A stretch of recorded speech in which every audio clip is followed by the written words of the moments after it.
E aí, então, semana passada, a Denise já deu a cola ali, a gente falou sobre igreja. Que a igreja, olhando para Efésios, capítulo 2, versículos 19 e 22, e 1 Coríntios 12, 27, a igreja é a família de Deus, o corpo de Cristo e a morada, o templo do Espírito Santo. A gente tinha a seguinte tarefa de casa na semana passada. Era para a gente orar durante todos os dias por pessoas daqui, só que falando o nome dessas pessoas. Não é? Era para a gente orar dizendo assim, Senhor, abençoa a Valdirene. Era para a gente orar assim, lembrando dos nossos irmãos e das nossas irmãs, falando o nome. Por que a gente fez esse exercício? Porque se é família, família tem membros. E cada pessoa da nossa família tem um nome, né? Tem alguém na família de vocês que não tenha nome?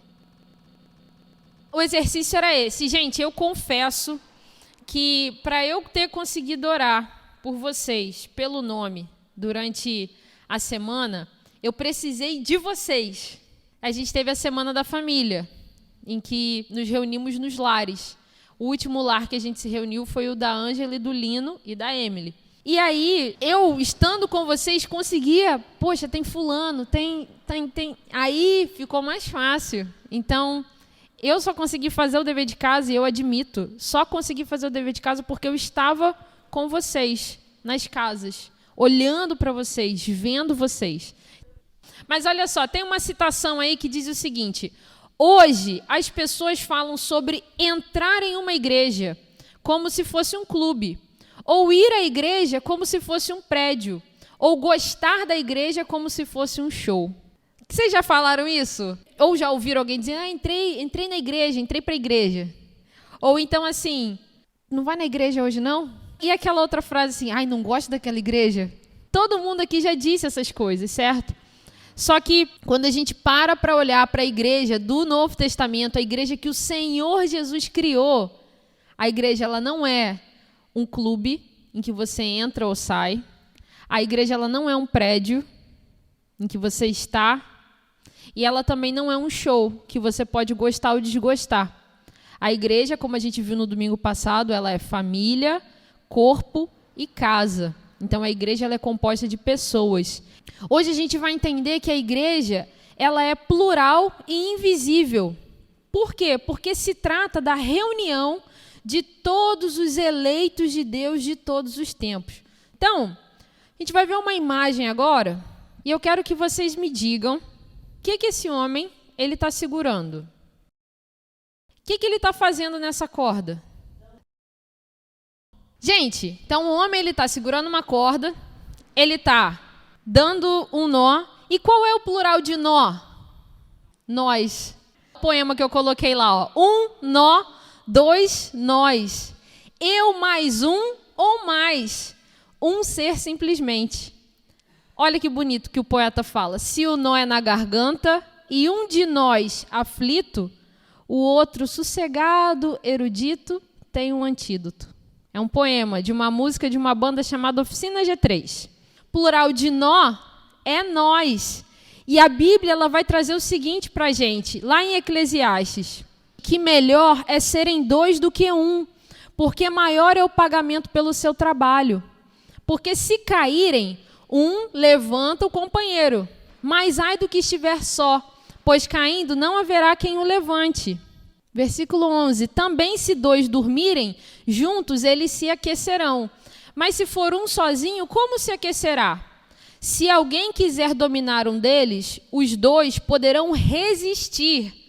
O cordão de 3 dobras não se rompe com facilidade. Isso está lá em Eclesiastes capítulo 4. Esse texto de Eclesiastes ele é muito usado para falar de casamento, né? O marido, a esposa e Deus, é o cordão de 3 dobras. Ok, é aplicável. Mas quando o sábio escreveu essa parte de Eclesiastes, ele não se referia apenas à união conjugal. Ele se referia a qualquer tipo de relacionamento. Então, a Bíblia ela mostra para a gente, já no Antigo Testamento, que Deus ele pensou num povo. Ele não pensou em um indivíduo isolado. Ele chamou Abraão, mas de Abraão ele fez uma grande família. Então, Deus, ele sempre trabalha com o coletivo. Ele chama indivíduos para trabalhar o coletivo. E por isso que eu coloquei essa frase aí. O coletivo de Jesus se chama igreja. Só para a gente entender uma coisa. Quem aqui lembra, já ouviu o credo apostólico?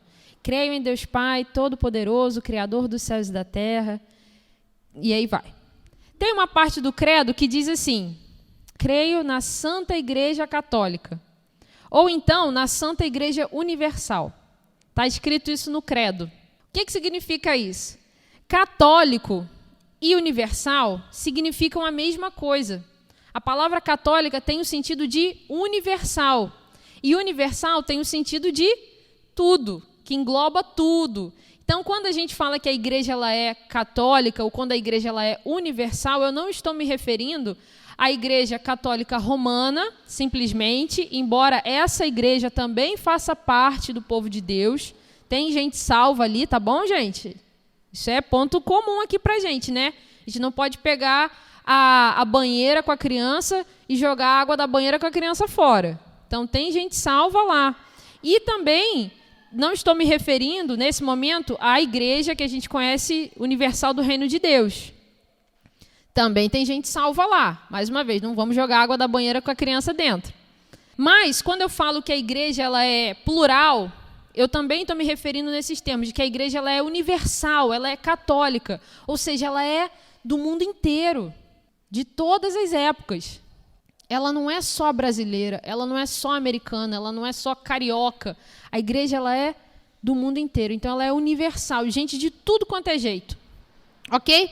Então era só para a gente entender os termos, e aí a gente olha para o livro de Atos dos Apóstolos, que o nome já diz, né? Atos dos Apóstolos. E quando a gente abre a Bíblia, né? Aqui está a minha Bíblia, quando a gente abre a Bíblia lá em Atos, é muito interessante que na primeira metade de Atos, fala-se muito de vários personagens. Fala de Estevão, fala de Filipe, fala de Pedro, fala muito do apóstolo Pedro.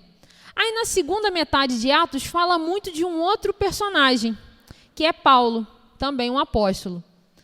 Mas, olhando bem, lendo bem o livro de Atos, teve um teólogo que ele descobriu o seguinte... O óbvio, tá, gente? Ele descobriu o óbvio, mas é assim que acontece na vida da gente. A gente descobre, com Deus a gente descobre o óbvio e glória a Deus por isso. Ele descobriu que os atos não eram bem dos apóstolos. Os atos eram de quem? Do Espírito Santo. Por meio de quem? Dos apóstolos. E mais de quem? Daqueles que não eram apóstolos também, mas que eram a igreja. Então, quando a gente olha para o livro de Atos dos Apóstolos, a gente está vendo ali a atitude, a ação do Espírito Santo na vida da sua igreja. Beleza, aí a gente vai ler agora, está projetado ali, mas você pode abrir a sua Bíblia em Atos capítulo 1, versículo 3 e 4, é o que a gente vai ler nesse momento. E diz o seguinte: depois de ter padecido, Jesus se apresentou vivo a seus apóstolos, com muitas provas incontestáveis, aparecendo-lhes durante 40 dias e falando das coisas relacionadas com o reino de Deus. Então, o que aconteceu aí? Jesus morreu, ressuscitou e apareceu para o povo dele. E ficou lá com a galera 40 dias, conversando com eles, vivendo com eles. Aí, olha que interessante o versículo 4. E comendo com eles, deu-lhes esta ordem: não se afastem de Jerusalém, mas esperem a promessa do Pai, a qual vocês ouviram de mim. A gente conhece o relato da ressurreição, a gente tem isso lá no finalzinho de cada um dos evangelhos. Ele apareceu para um, apareceu para outro, mas depois ele apareceu para todo mundo. E ele ensinou todo mundo, todos os discípulos. Ele ficou junto da comunidade. E aí ele fala uma coisa, ele dá uma ordem para a comunidade. Então, a gente está vendo aí, plural. Vamos para o próximo texto, que é no capítulo seguinte de Atos, o capítulo 2. Então, só mudar a página aí da Bíblia. Que diz assim: ao cumprir-se o dia de Pentecostes, estavam todos reunidos no mesmo lugar. De repente, veio do céu um som, como de um vento impetuoso, e encheu toda a casa onde estavam sentados. Todos ficaram cheios do Espírito Santo e começaram a falar em outras línguas, segundo o Espírito lhes concedia que falassem. Mais uma vez, o que acontece? O povo de Deus está reunido. E quando eles estão reunidos, acontece algo sobrenatural, que é o quê? O cumprimento da promessa. Jesus falou, não se afastem de Jerusalém até a promessa acontecer. E aí, nesse momento, a promessa acontece, que era o quê? A descida do Espírito Santo. Porque Jesus ele tinha chamado os discípulos dele para serem testemunhas, para continuarem caminhando na terra como ele caminhou. Só que eles não dariam conta de fazer isso sozinhos, sem o próprio Deus estar neles. E perseveraram, aquele povo que estava reunido, lembra? E que recebeu o batismo do Espírito Santo? 42, o versículo vai dizer o seguinte, e perseveravam na doutrina dos apóstolos e na comunhão e no partir do pão e nas orações. Em cada alma havia temor e muitos prodígios e sinais eram feitos por meio dos apóstolos. Todos os que criam estavam separados? Estavam juntos, estamos juntos. E tinham tudo em comum. Então, pessoal, creu, recebeu o selo do Espírito e estava tudo dividido, brigando. Não. Eles estavam juntos, eles estavam unidos. Aí, beleza, a gente vai ver algo muito interessante no capítulo 13 também, de Atos, que se refere aos missionários. E aí, é só um parênteses aqui na mensagem. A nossa igreja apoia missionários, certo? A gente tem algumas pessoas aí espalhadas pelo mundo. Mas é muito importante a gente entender que os missionários, eles também são parte da igreja. Por quê? Porque não existe carreira solo no reino de Deus. Não existe Leandro sem Leonardo, né? Bochecha sem Claudinho, não tem. João Paulo e Daniel, né? Nossa, eu tô lá na década de 90 agora, só o sertanejo de 90. Mas o que eu quero dizer é isso, não existe carreira solo no reino de Deus. Então, quando eu sempre vou debaixo de uma bênção. E qual é a bênção? De vocês. Deus, obviamente, é quem me abençoa, mas por meio de vocês, porque vocês identificam o meu ministério, reconhecem o dom que há em mim e me enviam. Olha lá, Atos 13, versículos de 1 a 3. Havia na igreja de Antioquia profetas e mestres, 3 pontinhos. Enquanto eles estavam adorando o Senhor e jejuando, o Espírito Santo disse, separem-me agora Barnabé e Saulo para a obra a que os tenho chamado. Então, jejuando e orando e impondo as mãos sobre eles, os despediram. Paulo, nessa época, ainda se chamava Saulo. Vocês estão vendo? Quem é que envia? Não deu na cabeça deles assim, hoje a gente vai pegar a mala e vai embora e partiu. Não. Havia na igreja, ou plural ali, profetas e mestres. E aí eles estavam ali o quê? Adorando o Senhor e jejuando. Jejuar é difícil pra caramba, né, gente? Mas a gente chega lá. E aí o Espírito Santo disse, separem-me. Olha o plural aí de novo. Então Deus, ele usa o coletivo para separar alguns indivíduos. E olha que interessante, Paulo não foi sozinho, nem Barnabé foi sozinho. Eles separaram 2 e os enviaram. Mas você vai sozinha nas suas viagens? Não vou. Eu posso até pegar um avião aqui, um ônibus aqui sozinha, mas sempre que eu chego em algum lugar, tem uma equipe, tem outro missionário, porque a gente não pode acreditar em carreira solo, lembra? Não pode. Jesus, que é Deus, escolheu 12 para andar junto. Ele precisava? Não.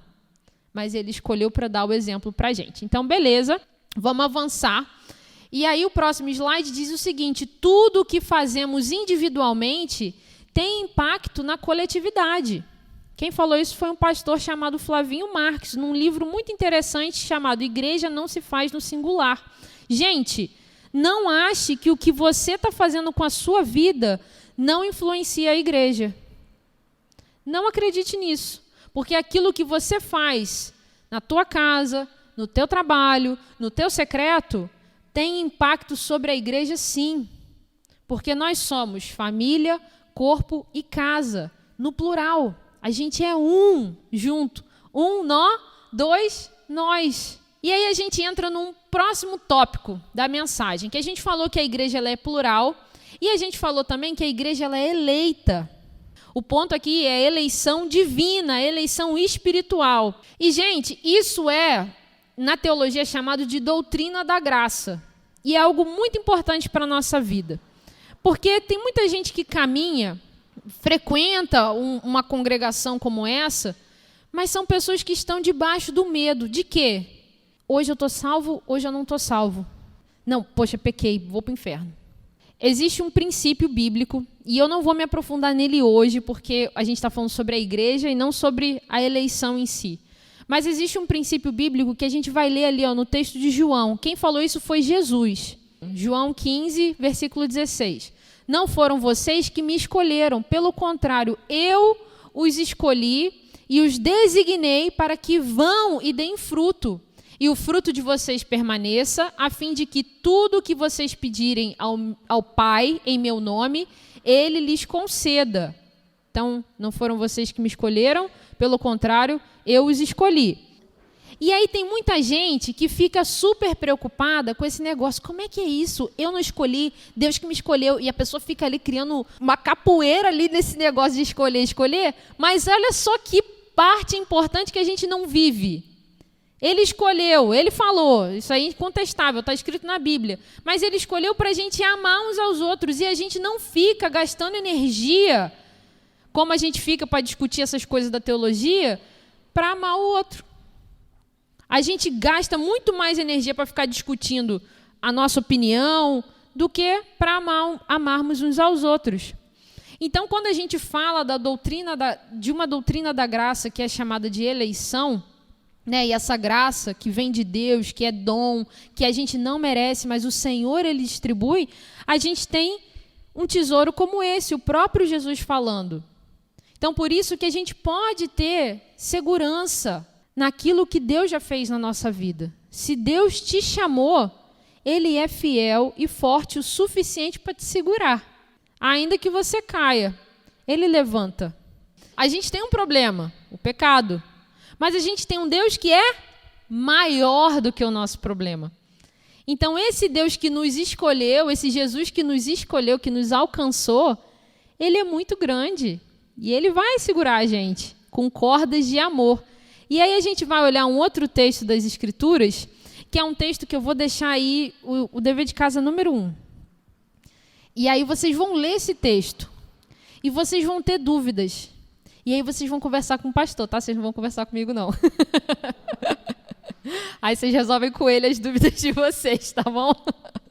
Mas por que eu coloquei esse texto aí? Porque esse texto ele é muito importante. A carta de Paulo aos Romanos é uma carta importantíssima para a gente entender a nossa condição de pecado, a nossa condição de salvo e santificado. Porque, gente... A frase que me irrita é quando a pessoa fala assim, eu não sou santo. A pessoa é crente, eu não sou santo. Mentira, você é santo sim. Que é isso? O que essa garota está falando? Eu estou falando a Bíblia. A Bíblia diz que em Cristo nós somos santificados, nós não seremos. Nós somos, é hoje, é agora. Deus, Ele nos chama, Ele nos escolhe. Ele vê que a gente é pecador, Ele sabe disso. Mas aí Ele vai ter do lado dele pecadores?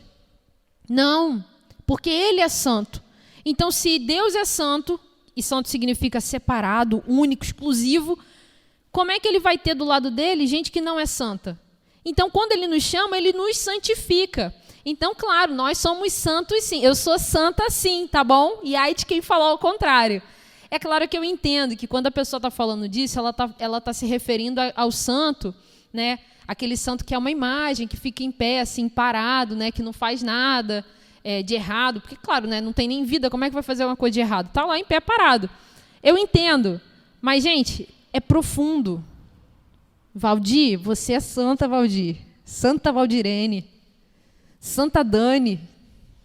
São Wagner. Amém. Vocês são santos. E aí, Romanos 9, a gente vai ver o apóstolo Paulo falando muito sobre a eleição. E eu coloquei ali um resumo que diz assim, o apóstolo Paulo, ao trabalhar a ideia da eleição, ele tem em mente a formação da igreja, isto é, a formação de um povo que Deus chamou para si. Porque nesse capítulo de Romanos 9, ele começa falando dos judeus.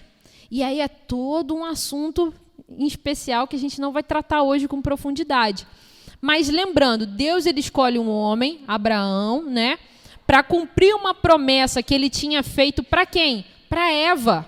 Ó a Eva aí. O povo só sabe falar mal da Eva, né? Mas Deus, mesmo diante do pecado dela, ele faz uma promessa para ela lá em Gênesis capítulo 3, que era o que ele disse para ela? Da sua semente, ou seja, do fruto do seu ventre, vai vir aquele que vai esmagar a cabeça da serpente. A serpente enganou Eva, conduziu a gente ao pecado, mas Deus ali em Gênesis ele já promete quem? O Redentor. Depois disso tudo, a história caminha, Abraão, que está ligado lá a Adão e Eva, porque todos nós estamos, é escolhido como esse homem que vai ser o pai do povo em que Jesus nasceu. Na semana passada a gente falou muito sobre isso. Jesus ele nasceu num povo, ele teve família, né? Então ele escolhe Abraão, e aí durante toda uma trajetória, Deus pega o povo de Israel, né, os filhos de Abraão, e ele conduz esse povo. Só que Deus ele nunca escolheu o povo de Israel só para abençoar Israel. Isso a gente conversa sempre também. Ele escolhe o povo de Israel e lá em Gênesis 12, no chamado de Abraão, Deus ele já deixou isso bem claro. Eu abençoarei os que te abençoarem, amaldiçoarei os que te amaldiçoarem, se tu uma bênção. Deus, ele abençoaria todas as famílias da terra por meio de Abraão. Então sempre foi plano de Deus ter um povo para abençoar todos os outros. Só que deu errado. Por quê? Pecado. Então, nesse capítulo 9 de Romanos, Paulo ele vai trazer para a gente, e é um texto profundo, por isso que eu falei que vocês, as dúvidas que vocês tiverem, vocês vão conversar com o pastor? Brincadeira, podem conversar comigo também, tá? Podem dividir o trabalho, não dá só trabalho para ele, não. É um texto profundo porque Paulo ele vai trazer essa questão de Israel, mas ele vai esmiuçar para explicar o quê? Olha, Israel é um povo chamado por Deus, sim. Só que Deus, na plenitude dos tempos, que é a vinda de Cristo, né, o dia em que o Senhor chegou, ele abriu a porta para a galera toda. Então, lembra que eu falei também na semana passada? Nós não somos povo de Israel. Nós somos gentios. A gente é gentio, mas Deus abriu a porta para a gente entrar. E aí a gente tem um texto que é lindo demais e que minha amiga Emily ama de paixão. É um texto de Efésios que também foi escrito pelo apóstolo Paulo. E ele diz o seguinte, Efésios 1, versículo 4. Antes da fundação do mundo, Deus nos escolheu nele para sermos santos e irrepreensíveis diante dele. Em amor, nos predestinou para ele, para sermos adotados como seus filhos por meio de Jesus Cristo, segundo o propósito de sua vontade, para o louvor da glória de sua graça, que ele nos concedeu gratuitamente no amado.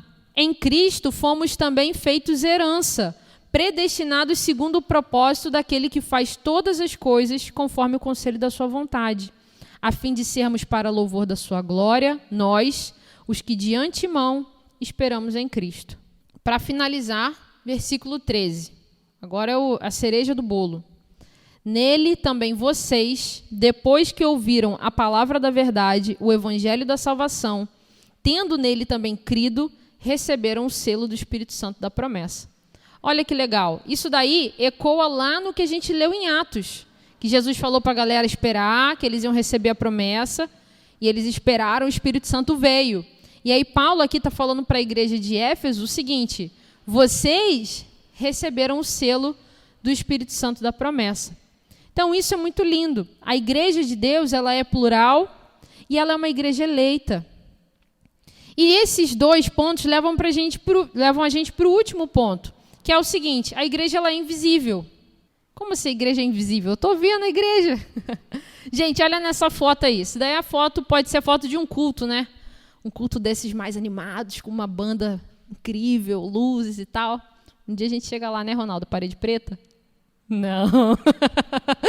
Nada contra a parede preta, tá, pessoal? Só não é muito nosso estilo. Mas aí tá lá o pessoal com a mão levantada. Vamos ser sinceros. Todo mundo nessa foto, vocês acham que está salvo? Será? Quando a gente vê assim, marcha para Jesus, 3 milhões de pessoas na rua, todo mundo que está ali naquela marcha para Jesus é salvo? Ali só tem gente crente usado de Deus. Não, né, gente? Não é assim que funciona. Nem todo mundo que vai para a igreja, aí muitas aspas, porque a gente está tentando quebrar essa ideia de que a igreja é um lugar que a gente vai, mas a igreja é algo que nós somos. Nem todo mundo que vai para a igreja é igreja. Então, tem um alerta aí agora, ó. Atenção, nem todo mundo que aparece visivelmente na reunião dos eleitos de Deus realmente pertence ao povo de Deus. Então, agora a gente entra em 2 conceitos que são importantes para nós entendermos. Existe uma igreja que ela é visível, em que sentido? Esse prédio que tem uma placa ali na frente, escrito Igreja Evangélica Congregacional de Higienópolis. Quem passa sabe que aqui é o quê? Uma igreja, nesse sentido de prédio, de lugar de reunião. E a gente consegue ver, né? A gente está se vendo aqui. Tem uns irmãos e umas irmãs que de vez em quando parecem meio alma penada, né? Mas, ainda assim, a gente está vendo, né? Igreja visível. Só que nem todo mundo que a gente vê, né? Como eu dei o exemplo da marcha para Jesus, teoricamente ali está a igreja de Cristo. Nem todo mundo que a gente vê ali é realmente igreja de Cristo. E tem gente que a gente não vê, como, por exemplo, um irmão chinês que está lá na China agora, cultuando a Deus numa caverna escondido, porque senão vai ser perseguido e morto pelo governo. A gente não está vendo. Mas esse irmão que é invisível aos nossos olhos, ele faz parte da igreja de Deus. Vocês estão entendendo a ideia? E aí a gente vai ler um texto bíblico que é lindo.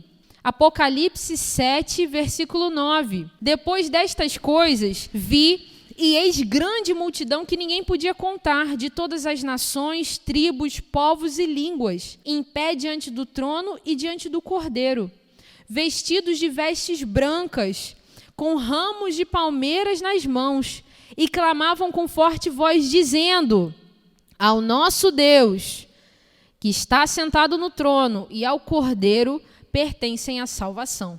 Que é a igreja, então? Essa igreja que a gente não enxerga. É do jeito que Apocalipse falou. Uma multidão que ninguém pode contar. E essa multidão é formada de todas as nações. Ou seja, tem brasileiro, tem americano, tem indiano, tem francês, tem italiano.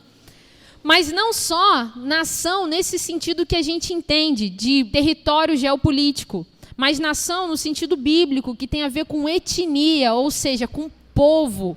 Gente que tem a mesma cultura e a mesma língua. Então vai ter lá brasileiro, sim, mas vai ter brasileiro indígena, Sateré Maué, vai ter quilombola, vai ter ribeirinho, vai ter gente de todos os grupos de povo do mundo. Porque a Bíblia diz que vai, então vai. Então essa é a igreja de Cristo, ela é invisível.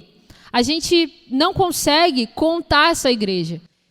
Então aqueles que creram no Senhor Jesus lá no primeiro século e aqueles que creram na promessa antes de Jesus chegar, mas que creram na promessa de que haveria um Salvador, antes, né, no Antigo Testamento, todos esses compõem a igreja de Deus. Então, a igreja de Deus são esses eleitos ao longo dos anos todos da história do mundo. Mas vai estar essa multidão lá, diante do trono do Cordeiro, dizendo o quê? A ele pertence a salvação. E aí a gente vai ler o último versículo do dia, que também está em Apocalipse 17, 14, que diz o seguinte: lutarão contra o Cordeiro, e o Cordeiro os vencerá. Quem é que vai lutar contra o Cordeiro? O diabo e a turma dele. Vai ter a batalha lá. Só que o Cordeiro vencerá, pois é o Senhor dos senhores e o Rei dos reis. Olha que legal. Serão vencedores também, quem? Os chamados, eleitos e fiéis, que estão com o Cordeiro. Então, aquela galera que estava lá em pé diante do trono, e nós vamos estar lá, né? A gente vai se encontrar lá, a gente vai ter a eternidade inteira para se encontrar. E uma hora dá certo a gente tomar um café no céu junto. E o melhor é que Jesus vai estar também. Isso é incrível. Esse pessoal que vai estar em pé diante do Cordeiro vai vencer o diabo e a turma dele também. Porque o Cordeiro vence. E mostra que a igreja, gente, ela é eterna. A igreja é eterna, a igreja não pode morrer, A igreja não pode acabar. A igreja não é uma portinha de esquina que, quando dá na cabeça do indivíduo, ele fecha e acabou. Não. A igreja é algo de Deus, que é o quê? Plural, eleita e invisível. Precisamos de Jesus para ser e amar a igreja. Não é fácil a gente amar o nosso irmão de sangue. Imagina, então, amar o irmão que é de sangue de Jesus, que não é de sangue de pai e mãe, mas é de Jesus, o irmão espiritual. É difícil, é muito difícil. E é difícil a gente ser irmão. Mas, por causa de Jesus, por causa do Espírito que já selou a gente, é isso, o Espírito ele selou a gente. Então, por causa dele, a gente pode ser e amar a igreja. E vamos à tarefa de casa, né? Os alunos aplicados da EBD terão a seguinte tarefa nessa semana, e eu me incluo, tá bom? A tarefa dessa semana, pensando na semana que a gente passou da oração, né? É tomar um café com um irmão, uma irmã da igreja e orar. Nossa, isso é impossível na minha agenda. Olha, dá teu nó aí. Dá seu jeito, tá bom? Não dá para encontrar de jeito nenhum. Manda uma mensagem no WhatsApp, pelo menos, tá? Mas olha só, essa é a parte, esse é o fácil. Então, vamos tentar o difícil primeiro, tá bem? Se não tiver jeito, tá chegando domingo, não conseguir. Aí você manda uma mensagem, ok? Tá combinado? É um dever muito impossível? Não, né? 2 tarefinhas, então, ler Romanos 9, mas entendendo que Deus é Deus e Ele não deve satisfação pra gente. Aí, depois que você entender isso, você lê Romanos 9, que aí você não vai ficar tão assim, meu Deus do céu. E a outra tarefa, então, tomar café com um irmão, uma irmã da igreja, aqui, né, da IEC, pra gente se conhecer mais, ter tempo junto, e orar. Joia? Então, eu desafio você também a compartilhar com outra pessoa, alguém aqui da igreja que você está vendo que não está aqui, porque uma coisa sou eu mandar a minha mensagem para alguém. Essa coisa de autopromoção é engraçada, né? Mas não é porque sou eu que estou pregando, não, gente. É porque são fundamentos. E a gente quer que os outros também estejam crescendo no conhecimento da gente. Então, olha só, muito mais legal do que eu mandar a mensagem para alguém que não estava aqui, manda você, tá bom? Não é isso. É porque é um ensino mesmo. Então, vamos orar.